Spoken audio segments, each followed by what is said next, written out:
All right, guys. So, found an interesting video that I thought it would be fun to watch while kind of filtering it through a certain lens. So, Ruth Ben-Ghiat is a professor and a historian and an expert in authoritarianism. She goes through a video answering a whole lot of questions people have. And she brings up Trump a couple of times, but it's not her primary objective. It seems almost to me like she's kind of avoiding direct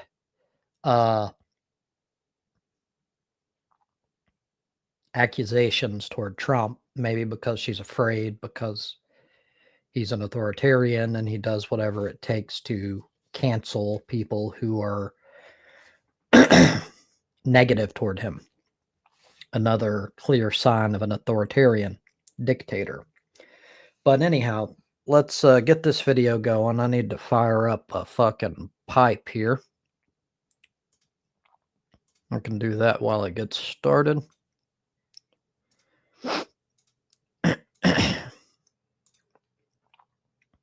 I'm Professor Ruth Ben-Ghiat. I study authoritarianism. Let's say I guess before jumping too far in here, this is a 33-minute video, and I'm probably not going to watch it all the way through. I'm going to kind of jump around a little bit. I will include the URL to the original video, and I encourage everyone to watch it. It's really interesting and very informative. Again, my primary objective here is to kind of filter all information regarding dictators and authoritarianism in general through Trump. Does Trump fit the criteria? Now, it should be obvious by now, any of you who've seen any of my videos, to me, it's extraordinarily clear, like so obvious. Like, you have to be a member of a fucking cult to not see it. But there are a lot of people that just, one, they just don't know anything about Trump and his history and what he does and like the signs of a dictator, how much he has in common with them, why he loves a bunch of dictators, etc. Everyone doesn't know this. And two, some people are such ingratiated members of the MAGA cult that they're incapable of even thinking of anything negative about him. To those people, this video is not for you. You're not capable of being reached. You are, honestly, you're morons. There's nothing that I can say, nothing that I can do that will ever get through to you. You're a hopeless cause. I don't know what else to say. But for everyone else, I think the video will speak for itself. Let's continue. let's answer some questions from the internet. This is tech support dictators. At System Kumar 999 asks, bro, WTF is fascism? Fascism is a one-party state, classically, with an all-powerful dictator at its head, meaning no more separation of powers, no independent judiciary. Mussolini in the 1920s coined the term fascism. He also said everything in the state, nothing outside the state. So the state reaches into areas that in democracies, the state has no place. There's no more trade unions except the state unions. Employers and employees were in the same union, and that tells you what kind of union it was. Fascism is also classically expansionist. The conquest of territory, imperialism, is intrinsic to fascism. There is no sense of fascism without violence. Fascists truly believe, whether it's Hitler or Francisco Franco in Spain or Mussolini, that violence is the way you change the world. They declare one category of person as an enemy. It could be a racial enemy, as in Nazi Germany. It could be a political enemy, as it was in Italian fascism and for Francisco Franco in Spain. But that enemy must be exterminated. So the state organizes itself around the practice of violence. And regular people are trained to become vigilant and informers and use violence themselves. So violence is at the very core of fascism. All right, let's go ahead and start here. So, a couple of things. So we have the elimination of checks to power. We've already seen that happening where Trump, before he even got elected, or before he even took office, I mean, he had already begun the process of weeding out anyone who might say no to him. This is extremely obvious. So he's got Congress in his back pocket. We're even at a point now where a huge majority of even the left, even though they don't have numbers to put up a massive fight when it comes to like votes, they just don't even make much of an effort at all. They're afraid of them, or they're in League One. I don't know. But yeah, he has systematically went through a process to first get rid of any sort of checks to his power in Congress. Now we've got Congress, we've got the executive branch, which is the president itself, and then you've got the judicial branch. All three are important in maintaining checks and balances on power, especially the executive branch. So I've already covered Congress. Now we have the judicial branch, which is, well, the highest would be the Supreme Court, which he has recently basically said, I'm not going to do what you say, even though that's illegal. You can't make me do anything, which is like again, that's another thing that authoritarians have historically done throughout history. So we've got that. Extremely obvious. Checks all those. We've got the violence thing where he condoned violence in the first place with January 6th. Didn't directly say, hey, go like attack people, because he's not that stupid. He's a moron, but he's not that stupid. But anyway, he had directly inflammatory rhetoric that was designed to get people riled up, told them that if they didn't fight, they weren't going to have a country, etc. And then when he got power, that violence that they pushed through, and no one can claim that they weren't violent. That's the stupidest thing ever. It's on video. You can watch it like right now. Easy. Takes 5 minutes to look it up. So yeah, assaulted police officers, and he just lets them off the hook. No questions asked. Just you're good to go. So it checks the violence, at least when it suits his power dynamics. Checks that off as well. Then we have the using, like, needing to create an enemy of some kind. That's the best way to garner support for the power, as she's sort of going into. I'm kind of adding my little bit on there as well. But because people generally don't just give one person a ton of power just for the fuck of it.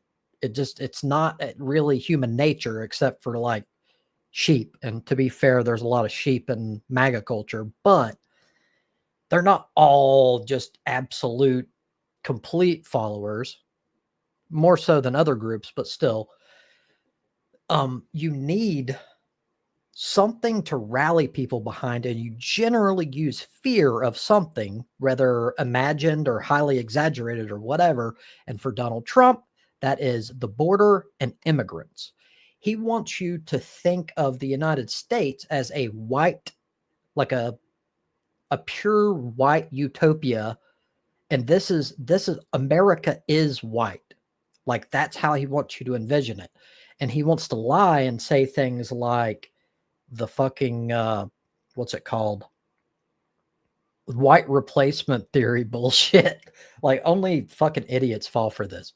But he'll push ideas that like they're that other like immigrants or like even like political parties have some sort of agenda to weed out white people so that they're less powerful or for whatever reason they're trying to like weed out white people or get more minorities than white people, and that it's fear mongering, and that's how this works. And people, especially conservatives, because they operate almost entirely on fear, their little brain starts going crazy and they're like, oh my god, I'm white, they're gonna fucking take my jobs and take all my shit, even though it's hilarious because really if you want to look at it that way, we're the fucking people that took everything from fucking Native Americans and we should leave.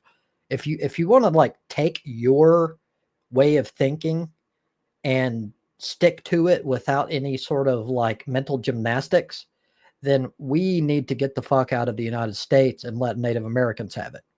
That's your entire argument, really.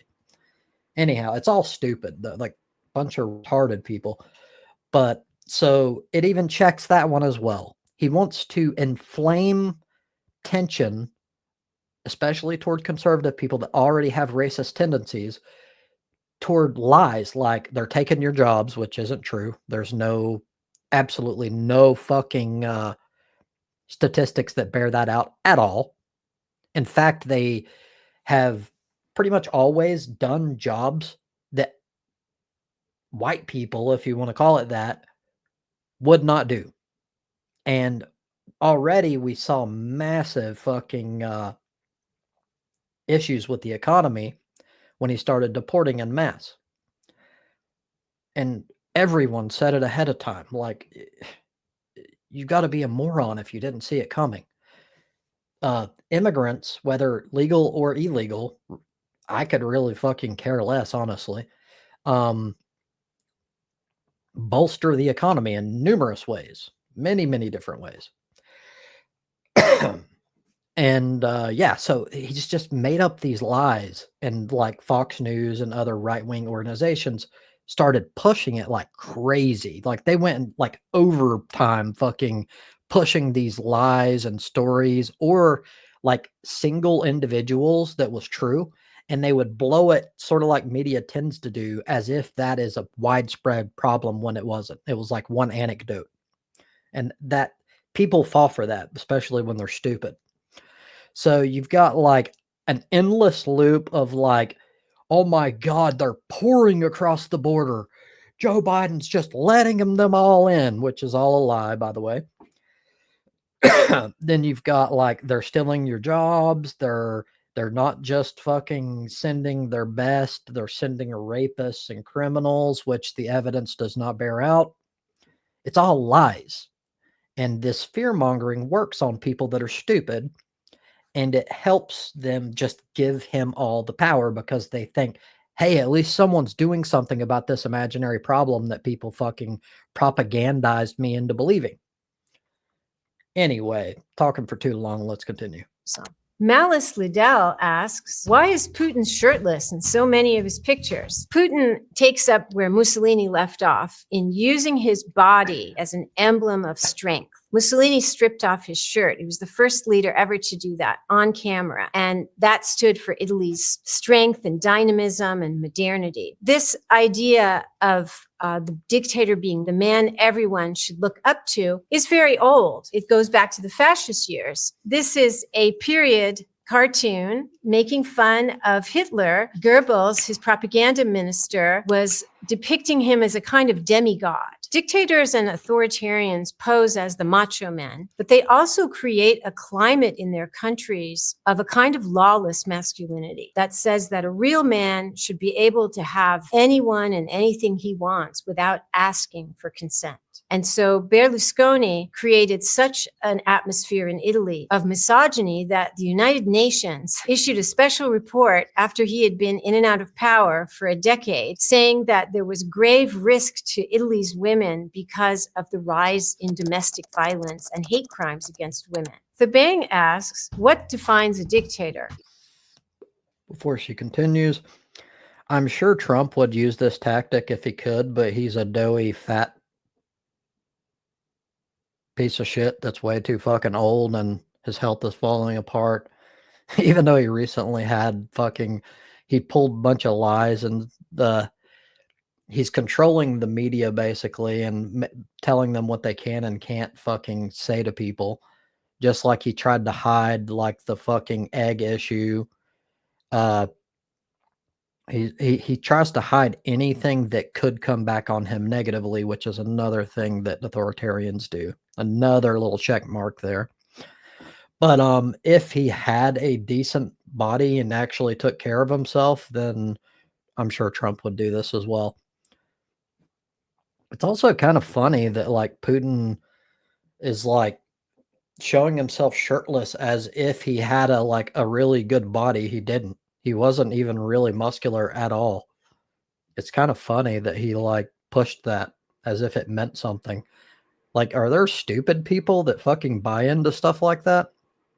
Anyhow. It comes from the verb to dictate. That gives us a clue. So a dictator is somebody who wants to get his way, doesn't care about public welfare, often is very, very corrupt, steals from the people, manipulates people through propaganda. They don't agree with the separation of powers, so the executive power becomes overwhelming in a dictatorship. A dictator is a leader who wants absolute power, someone who does not want his authority to be checked by any institution. And so he proceeds to take those institutions apart. Got an ad, but this is a good break point anyway. That is Donald Trump to a fucking T. Anything that could possibly check his power, he has went to great lengths to try to dismantle. When the press tells the truth about the corrupt shit that he does, he tries to shut them down and calls them fake news when they're actually the only ones telling the fucking truth. And like something covered by fucking the Constitution, freedom of the press, he has found ways to dismantle. Like the Associated Press, he fucking kicked out because they wouldn't call the Gulf of Mexico the Gulf of America, which is one, makes him a fucking child, and it's funny, and he's like a little kid fucking throwing a tantrum because he's retarded, but at the same time, it's very concerning because he is not just a dictator and an authoritarian, he's obvious. He don't even try to hide it. Like it's right in your fucking face. He's just like, yeah, I don't like you, you're fake, just because they're saying something that he don't like. And he does that so that it encourages other like news organizations, whatever, like Fox News, which he happens to like, because they coddle his dick. They fucking suck on it and fucking tell him everything that he wants to hear.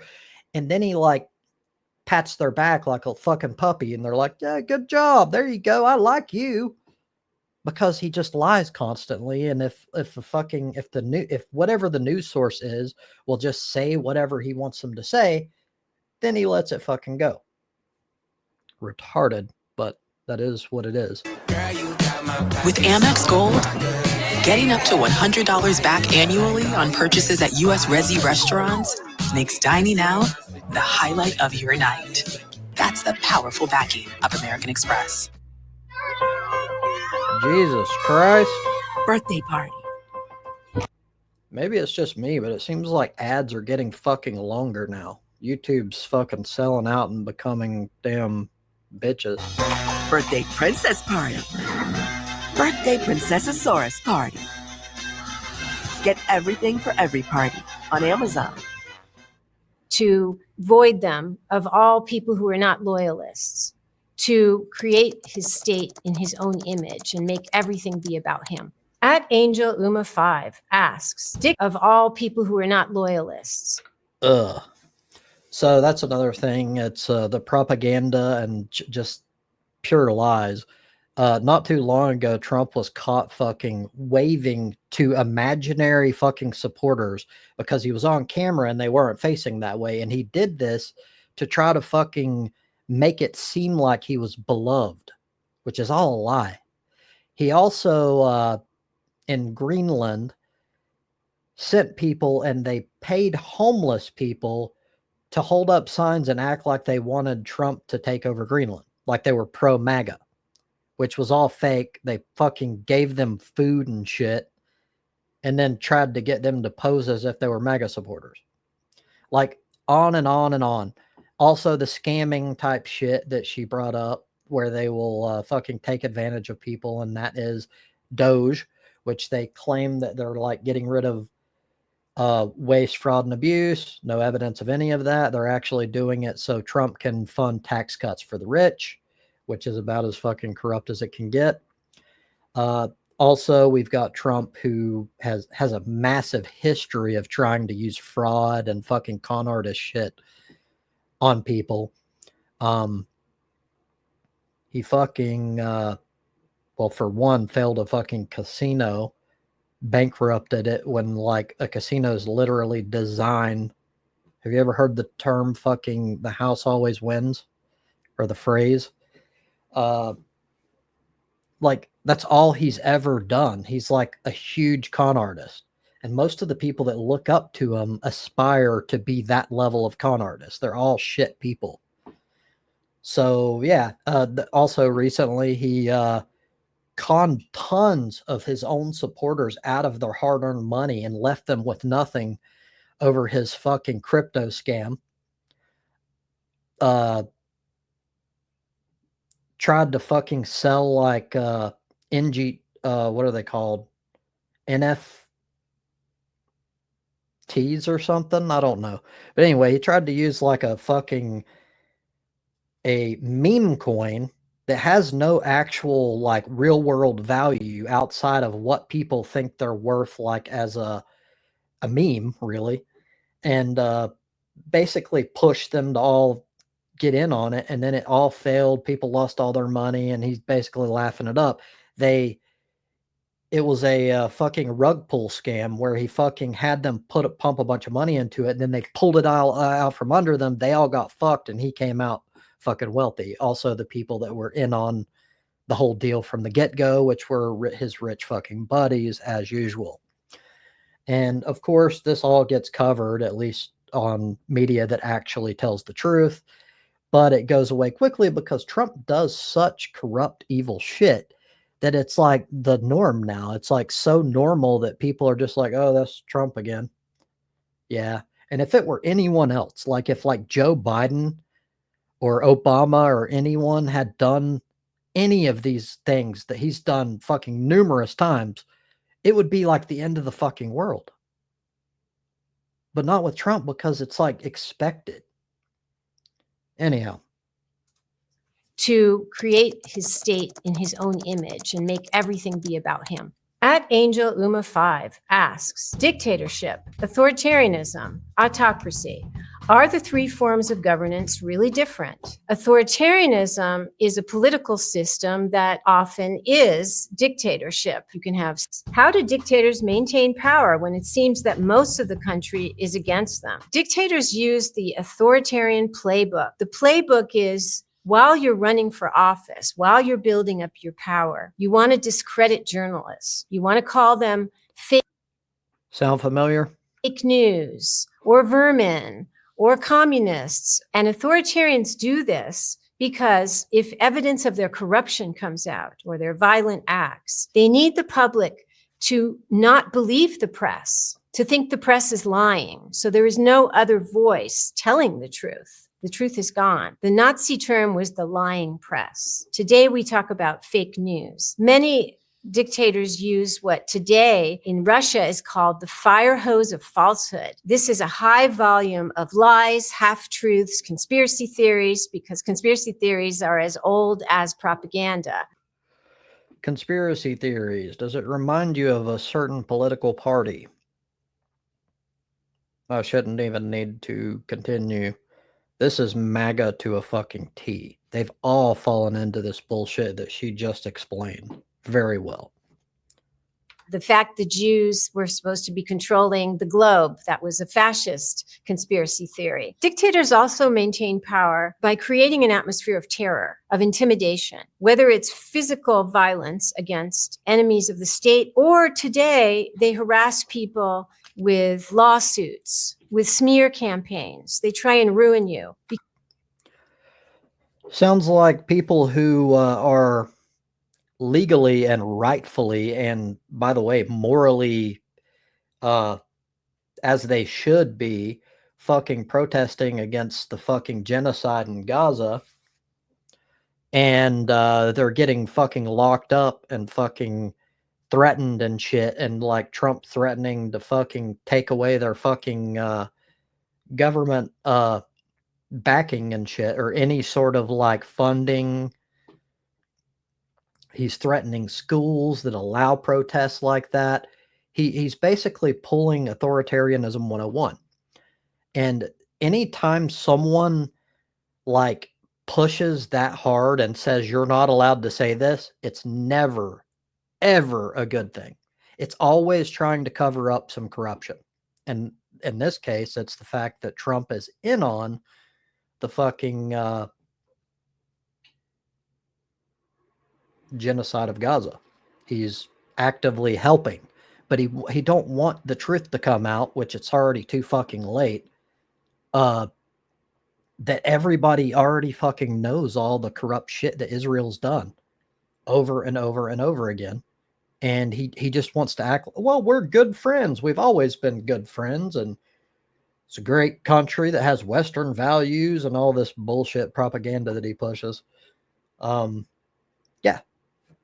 Because the goal is to get you to self-censor. Then you're doing the dictator's work for him. AVJ164B from Reddit asks, what are the differences between a fascist dictatorship and a communist dictatorship? They do many, many things in common. They have an all-powerful leader with a personality cult. They use propaganda. The difference is in who the target is. So fascists go after leftists. And although National Socialism and Italian fascism took originally at their very beginnings from the left, as soon as they constituted into parties, their main enemy was the left. The most consistent targets of Nazism and fascism were communists and socialists. So fascist dictatorships are anti-communist. Obviously, that's one huge difference from communist dictatorship.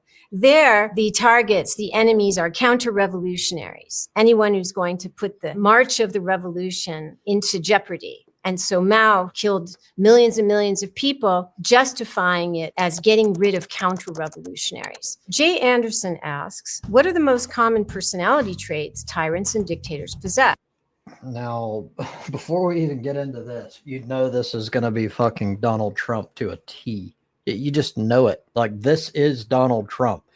Like, if you had like fucking tyrant dictator or whatever, like with pictures and a dictionary, it would have Trump's fucking face beside it. Yes, they are narcissists, meaning they care only about themselves. Dictators attract attention and adulation because they tend to be very charismatic. So they're very good performers. They're very good orators. They will do anything to preserve their power. For example, now, it is true that Trump cares about his image and pushes like a sort of faux charisma, but it is not true that he's a good orator.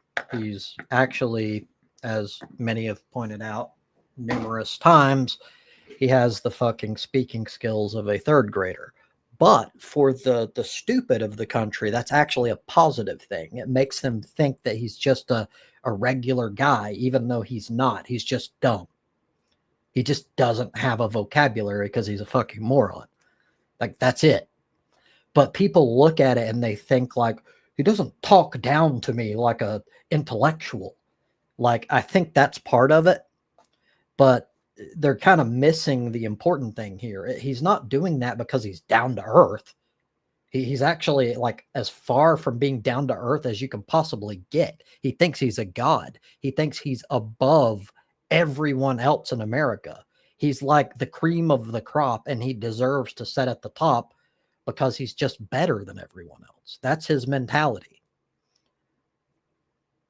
For example, Benito Mussolini, the first fascist dictator. In 1924, he had his main political opponent killed. And in order to escape an investigation, he declared dictatorship. Dictators tend to be paranoid. They construct something called the inner sanctum. And this is an inner circle of advisors. And very common is that it includes family members. There's a whole history of sons-in-law being given important positions, from Benito Mussolini, the fascist, who had his son-in-law as foreign minister. Pinochet used his son-in-laws and put them at the head of the privatization agency. Sounds like someone I know. Also, someone I know recently stated that maybe his children will become president one day. So they made a lot of money. They also end up in this kind of cocoon where they start to believe their own propaganda and stop making good decisions. Vladimir Putin invaded Ukraine in 2022 without consulting his military or his economic specialists adequately. And so the military had huge losses at the beginning of the Ukraine conflict. More generals died than since World War II at the beginning, because Putin did not listen to criticism and objective feedback. We're seeing this right now in a economic sense, when basically every fucking expert economist in the entire country said that Trump's tariffs were the stupidest idea ever and would fucking essentially be a tax on American consumers. Would not help shit. And that's what's happening. And now Trump fucking backed off on them because he's a fucking idiot. And but he claims that it's only temporary. He's going to go right back to it, and then our fucking economy is going to fucking dip again. It's like so fucking obvious. But the where I'm kind of lining this up is it's exactly the same in that Trump, the fucking moron, thinks he's a genius. He thinks he knows better than anyone else, and he's going to do what he wants to do. And now he doesn't have any checks on him. He doesn't really have experts. He's got fucking RFK Jr., a person with zero fucking medical background, in a position that absolutely should have a fucking medical background. He's a person that fucking has anti-vax conspiracy shit and head of a fucking health agency. Like, that tells you all you need to know. Like, he's created this, as she said, this sort of cult of support around him that'll just do whatever he says, and he does not take criticism, period. The problem with that is, if you're not going to listen to anyone else, you need to be competent. And Donald Trump is one of the most incompetent people that could possibly ever become president. He's an absolute fucking moron. And we're seeing that right now. So the MAGA people will always have excuses, of course. Always. It'll be some other reason, like Trump likes to blame Biden for all of his fuck-ups. And they believe it. They're like, yeah, oh, our economy just crashed, even though it was great under Biden, but it just crashed under Trump because Biden did. Like, what are you guys? You guys will fucking believe anything. You're so stupid. Anyway. Dictators don't have any moral code. They will ally with anyone. Think about Hitler, the fascist, allying temporarily with Stalin, the communist. Think about today, Xi Jinping, the communist, allying with Vladimir Putin, the far-right leader. So that old Machiavellian saying, the ends justify the means, perfectly sum up the dictator's personality. At Vopicule June asks, why do dictators have statues and pictures of themselves? Asks, how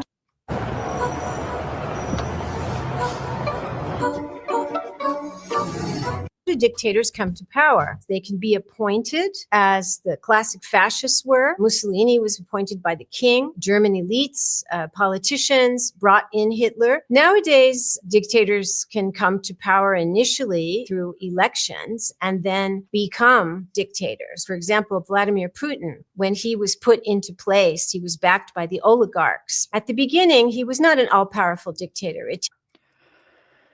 Another startling fucking connection here. The more you think about it, the more Trump's rise is very, very almost identical to fucking Putin. It makes sense why he loves the man. He began with backing from oligarchs in America. Does it ring a bell that he fucking had his I can't think of the fucking word. When he first comes into power, I can't think of it, but whatever it is, he was surrounded by the wealthiest people in the United States. Well, even outside of it. He didn't have his fucking board, as is typically the case. And that told you everything if you actually paid attention to what that meant. He serves the rich, the elites.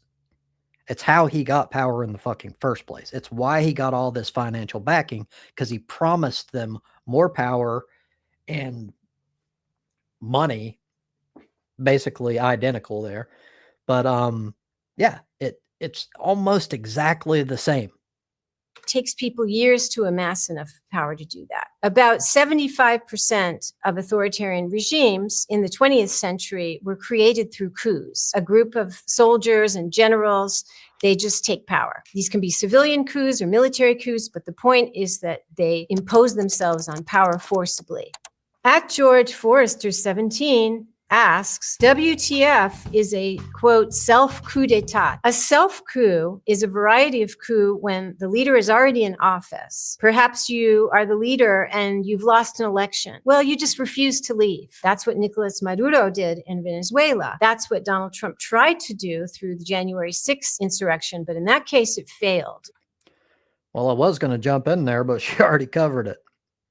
That one obviously checks off. President Yoon of South Korea declared martial law instead of having to be impeached. In that case, it was promptly dismantled and he is under detention. The same thing happened in Peru in 2022. President Castillo was about to be impeached, so he refused to leave. He tried to have martial law. It was, again, very swiftly taken care of and justice was served. The joke was that President Castillo started his day as president and he ended it as a prisoner. It's very important to find perpetrators of self-coups accountable. This next question is from Kai. Did y'all know Hitler tried to overthrow the government during the beer hall putsch in 1923, but failed and was jailed? I did know, and it's important for everybody to know this history now. So Hitler tried to overthrow the government. He was put in jail in 1924. That's where he wrote Mein Kampf. When he came out, he was ranting and raving with his racist diatribes. He was not taken seriously, although several German states did prevent him from speaking publicly because of his hate speech. But then he promised to obey the Constitution to get those bans on his hate speech removed. And he proceeded to build up the Nazi Party over the 1920s. And then the Depression hit and social unrest increased. The left parties increased. And so German elites in 1933 decided to appoint Hitler, who by then was the leader of an increasingly popular party, to get rid of the left for them. So the German elites who brought Hitler into power thought they could control him and use him to get rid of the left. And then the rest was history, where they were not able to contain him and he ended up controlling them. Sounds very familiar, at least when it comes to the press. And if he could get away with it, I'm absolutely certain. He's already tried to fucking throw rhetoric that at least makes the left fearful. So far, it hasn't really worked that well, but he has tried to go after even independent YouTube fucking channels. If they're big, he's threatened them with lawsuits and shit, which is another authoritarian dictator move. They want to control all of the fucking media and make it to where all people have access to is their bullshit. Yeah. So the left, at least the real left is what I should call it, is a threat to the elites because they don't work together. So this is why I always say we don't have a left in the United States. A lot of Americans especially don't know what that means because they don't have a functioning fucking big scale overview of what left and right means. So on the world stage, what we have in America and we call left is like hilarious. It's center right on the world stage. We don't have a left. We have the Democrats in general basically suck the dick of elites just like the Republicans do, just slightly less hard, and still take all their fucking money and do whatever they want, legalize bribery through fucking lobbying. And that is like the most anti-left thing that you could possibly fucking imagine, especially economically.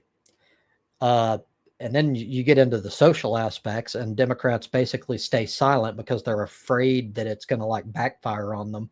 So they're like, they never touch like big social war or culture war type shit.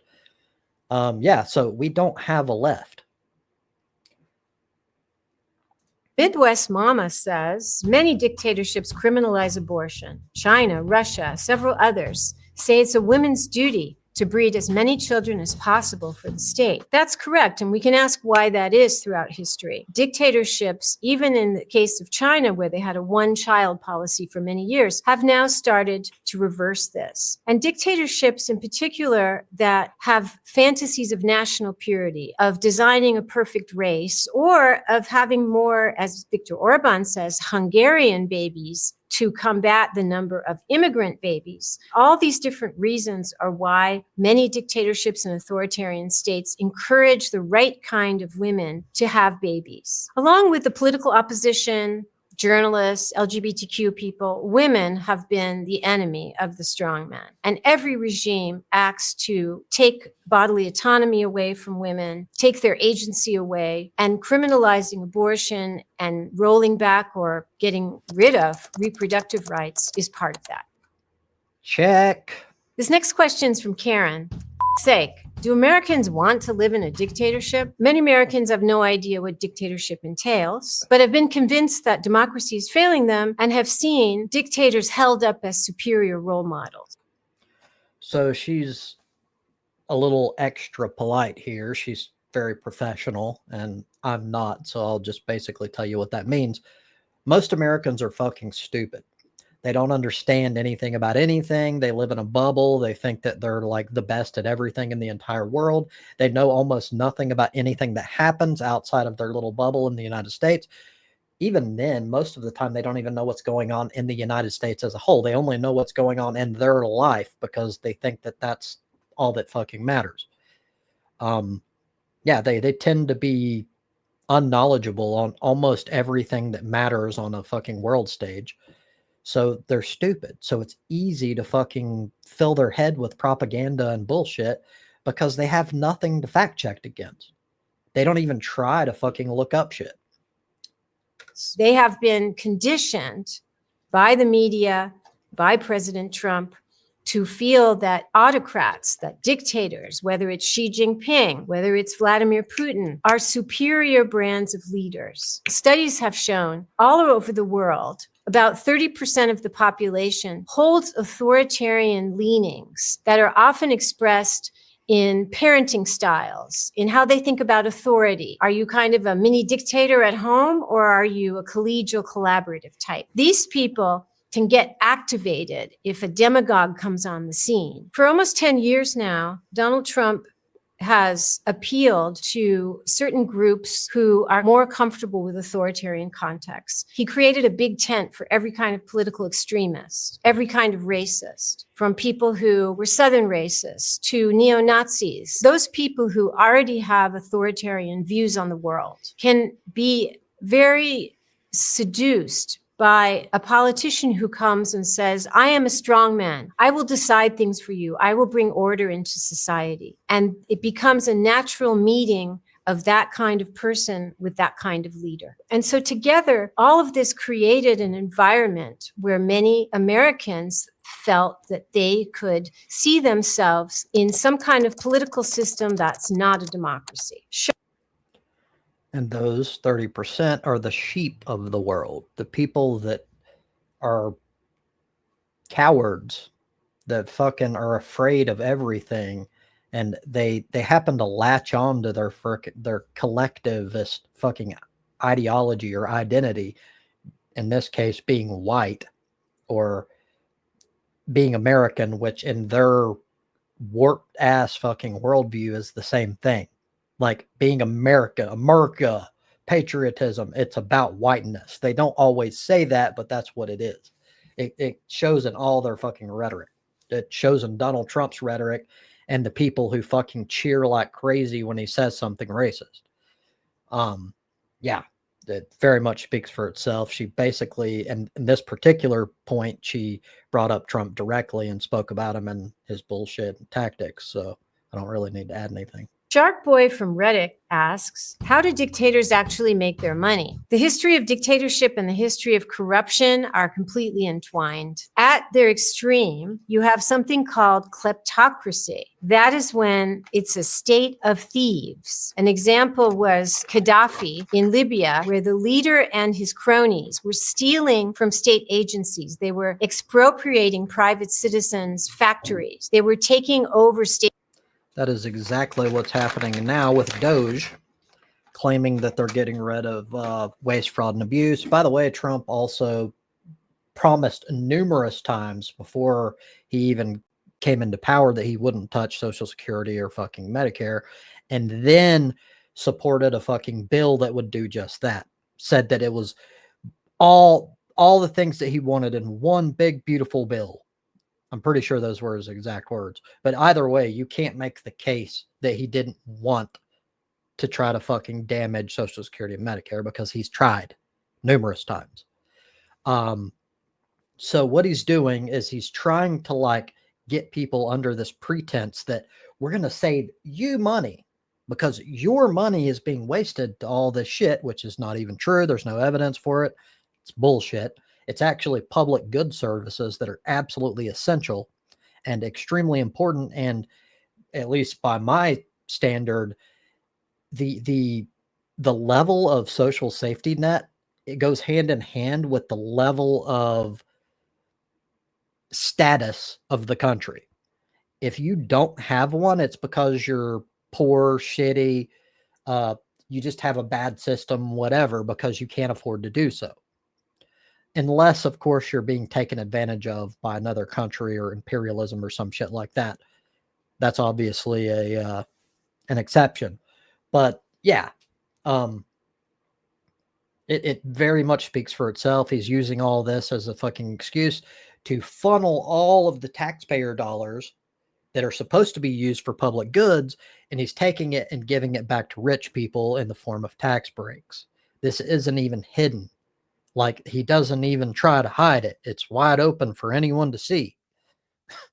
State agencies and funneling the money to Swiss bank accounts. The same thing is true of Putin's Russia, which is a fully formed kleptocracy, where Putin and his cronies kind of plunder, for example, Gazprom, the state energy conglomerate. They take profits out of state agencies. So instead of working for the people, the agency works to fund the dictator. And the money today goes less to Swiss bank accounts than to offshore accounts. For example, Vladimir Putin, after 20 years in power, is now one of the very richest men in the world. So dictators make money in an illegitimate fashion, which is why they use propaganda, violence, repression to make sure that none of their secrets come out. Based Mike Lee writes, name a fascist dictator whose agenda entailed limiting the size, cost, and power of government. This is obviously a person who wants to try to get a gotcha on a fucking professor and expert of authoritarianism obviously is going to get owned.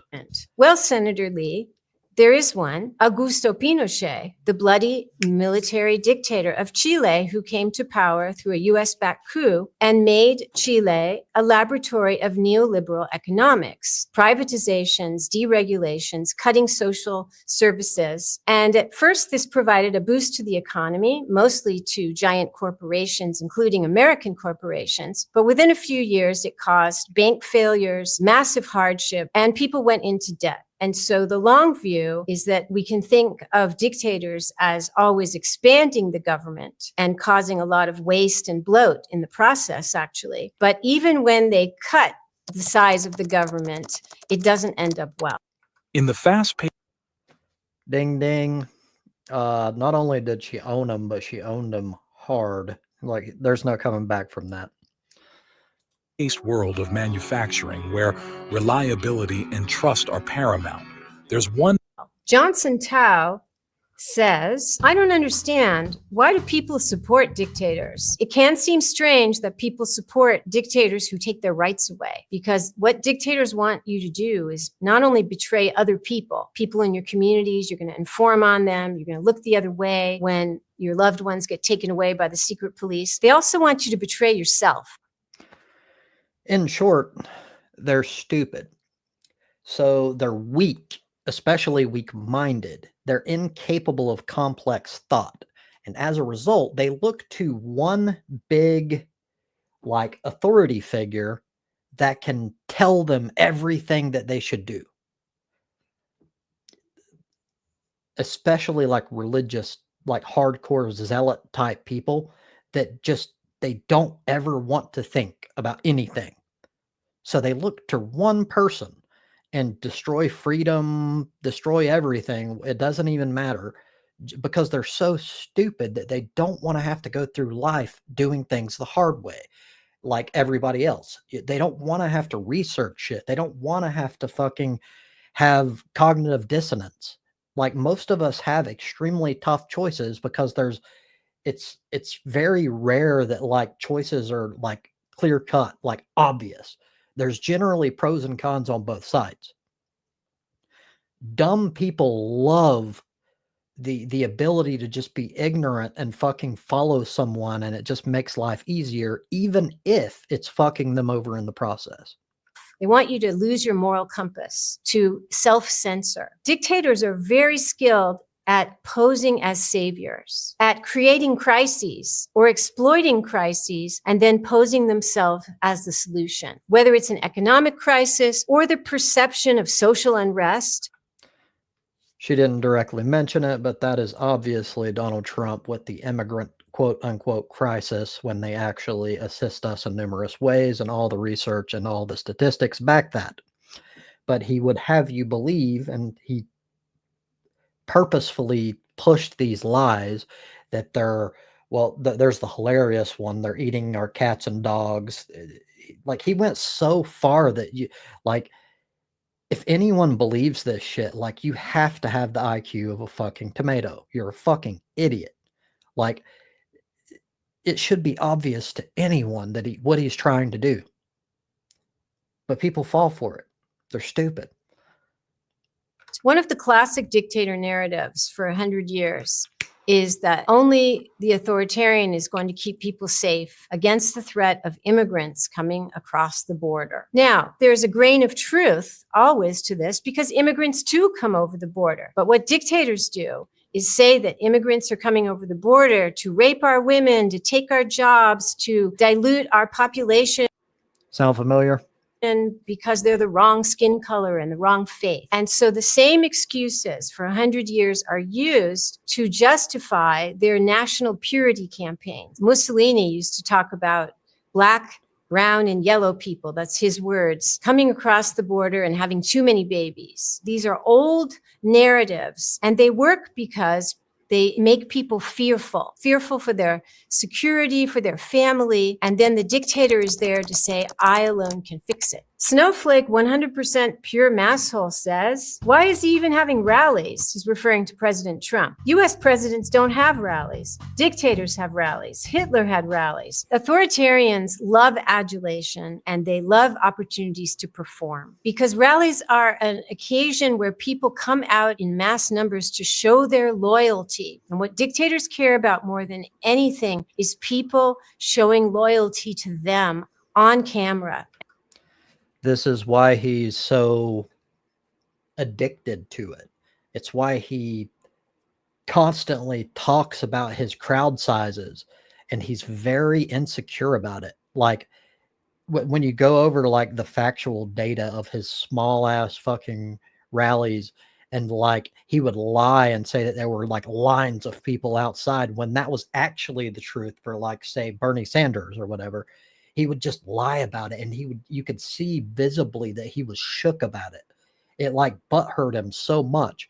And it goes to show you his mentality and exactly what she's saying, that it even bothered him that much, because your average person wouldn't be that fixated on crowd size. It tells you how he thinks. He's an idiot. And so that's one reason, whether they're right or left or anti-colonial or imperialist, they all have rallies. Early on, Joseph Goebbels, who later became Hitler's propaganda chief, he realized that Hitler was terrible in a studio. He was wooden. He needed the energy of crowds to come alive. And that's why Goebbels hit on this idea of having rallies nonstop. And that has remained a feature of dictatorship. Think of Mobutu Sese Seko in the Congo, constantly had rallies where he dressed up. His thing was being the leopard. He sat on a throne. These are shows of power and omnipotence. Here's a question from the political discussion subreddit. Does the internet improve democracy or enhance the potential for dictatorship? That one's not really going to jump into anything I'm interested in. Again, you should check it out if you're interested. Orban a fascist.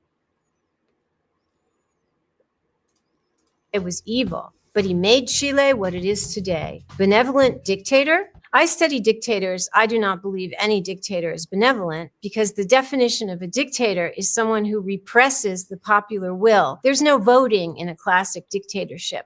There's no free press. If you are an opponent of the regime, you will be sent to jail or killed. That's not, to me, the definition of benevolence. At Tyler E. Harris asks, honest question, but why do dictators even bother to hold elections? They're just going to rig anyway. Today, dictators keep elections going, and so we often call them authoritarians rather than dictators, but they rig the system through colonizing the media so the opposition's message can't get there. They'll put a prominent opponent under house arrest. That's what Vladimir Putin did with Alexei Navalny, who was extremely popular. He sent him to jail, so he couldn't be a candidate. So the new system is called electoral autocracy. You hold elections, but you use all these tricks to make sure that they're not free and fair elections. You can even, once you feel you've amassed enough power, hold an election and then just refuse to recognize the results if you have lost. Donald Trump. And we have several examples of that recently. The biggest one in Venezuela, still playing out today. Maduro, who lost an election to the opposition, refused to leave office. In 2023, we had Bolsonaro trying to have a coup because he was claiming he actually won the election when he lost. And in the United States, Donald Trump claimed that he won the 2020 election when he did not. With Amex Gold, you can get up to $84 in Dunkin' credits annually. And one more reason to catch up. That's the powerful backing of American Express. Epic Thundercat says, at what point do we start calling what Elon Musk is doing inside our government a coup? As a historian of coups, I consider this to be a situation that merits the word coup. So coups happen when people inside state institutions go rogue. This is different. This is unprecedented. A private citizen, the richest man in the world, has a group of 19, 20-year-old coders who have come in as shock troops and are taking citizens' data and closing down entire government agencies. When we think of traditional coups, often perpetrated by the military, you have foot soldiers who do the work of closing off the buildings, of making sure that the actual government, the old government they're trying to overthrow, can no longer get in. What we have here is a kind of digital paramilitaries, a group of people who have taken over and they've captured the data, they've captured the government buildings. They were sleeping there 24/7, and elected officials could not come in. When our own elected officials are not allowed to enter into government buildings because someone else is preventing them who has not been elected or officially in charge of any government agency, that qualifies as a coup. There you go. So finally, well, idiots will still argue, but that kind of puts this whole thing to rest. It is a coup by definition. Pat Berry, despondent American, asks, how do the oligarchs who help authoritarians come into power fare after the dictator has what he wants? Does he ever turn on them? Oligarchs are immensely wealthy and powerful individuals who can help to change the political environment by putting certain candidates in office. This was the case with Putin. He was chosen to run for president in 2000 by oligarchs. One of the pillars of authoritarianism is what's called authoritarian bargains. These are deals that leaders make with powerful people. They could be oligarchs in the Sound familiar? media area, in finance and business. They could also be faith leaders. Some faith leaders are so powerful to be almost like oligarchs. And so these people team up. The dictator needs these people to legitimate them, to tell the rest of the population, because they're so influential, that this guy is actually okay. He may be violent, but he's our guy. The problem with this is inevitably when the dictator has seen that the oligarch has outlived his usefulness, they will throw them under the bus. Early oligarchs who brought Putin to power, he tried to then colonize or seize their. Sound familiar? He wasn't exactly an oligarch, but it sounds like what Trump has done to almost all of his prior partners in crime, so to speak, like Steve Bannon. Like he gets people, his minions, to do his bidding, and then when it comes to light that he's done some corrupt shit, he blames them, tries to pin it all on them, and comes out clear. And he does this over and over and over again when it's obvious that it was Trump the entire fucking time.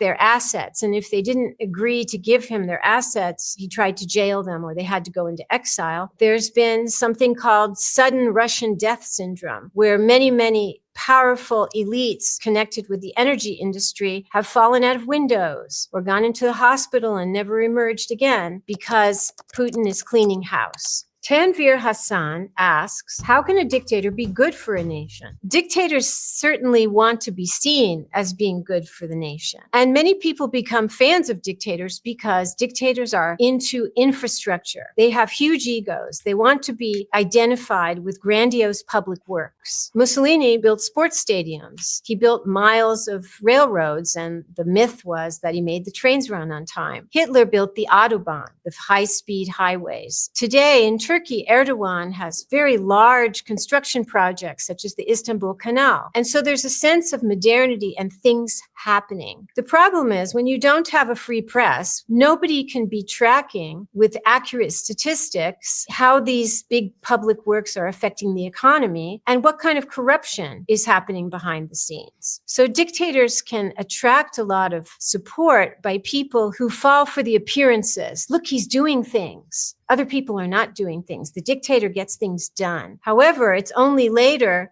that the economic and social outcome of those big projects comes to light. Alex Gretsch asks, why do dictators love Trump? We know that Trump loves dictators. He even has talked about exchanging love letters with the leader of North Korea, not someone you would often. That alone tells you that he's a fucking moron. Like that's all you need to know about him. If nothing else, if that was the only thing you ever knew about Donald Trump, that should tell you everything. What a weak, cowardly piece of shit.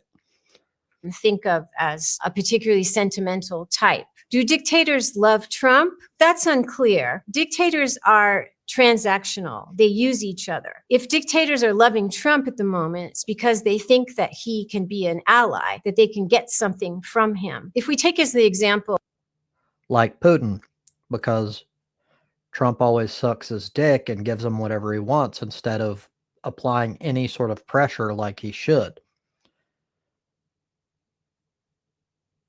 That, again, should be, if that alone was the only thing you knew about Trump and his history of dick sucking with Putin, and even currently dick sucking with Putin, claiming that Ukraine, a country that was illegally invaded, started the war. Like, you have to be a dick sucker to make such a huge fucking lie. Vladimir Putin. He and Trump have a good relationship, and yet he allows Trump to be mocked on Russian television as a useful fool. So this is an example of them using each other, which is what dictators know how to do beautifully.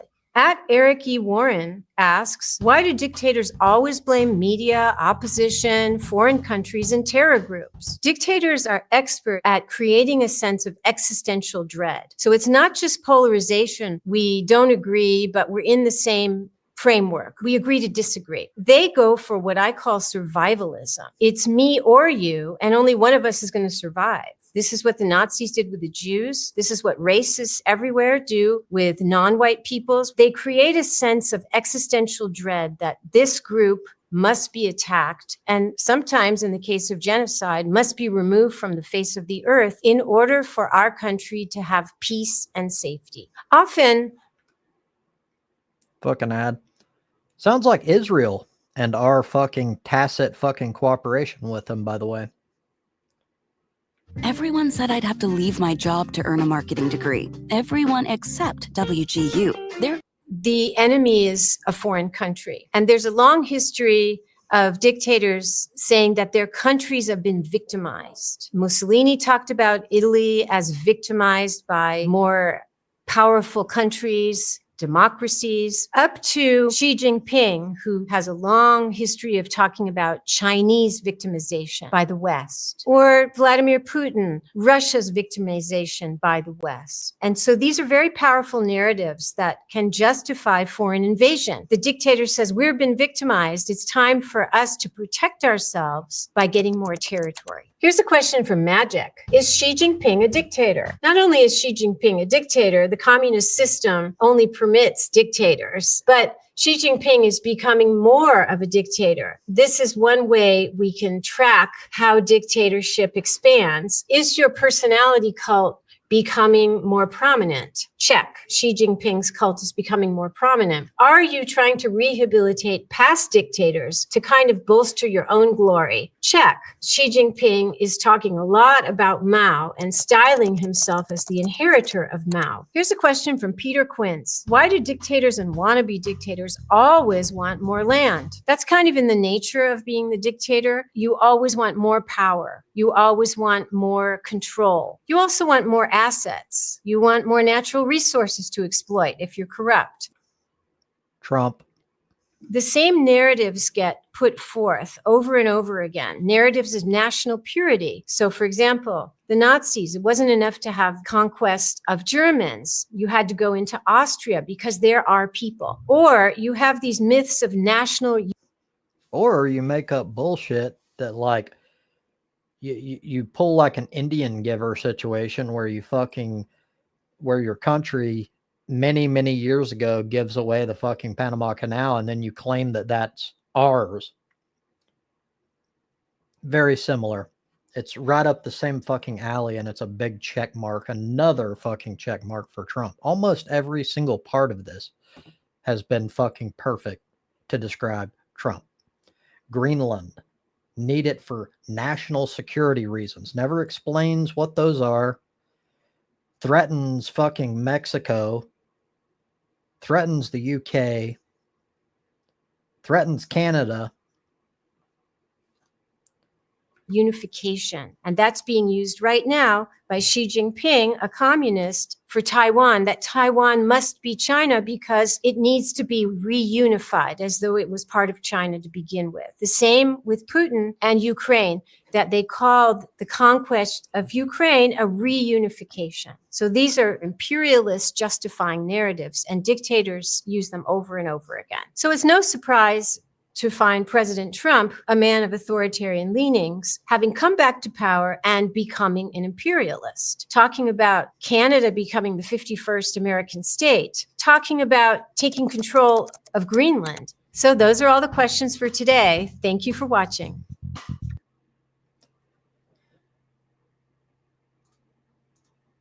Well, pretty much as I expected. I mean, she has a lot of knowledge and included many things that I didn't know beforehand.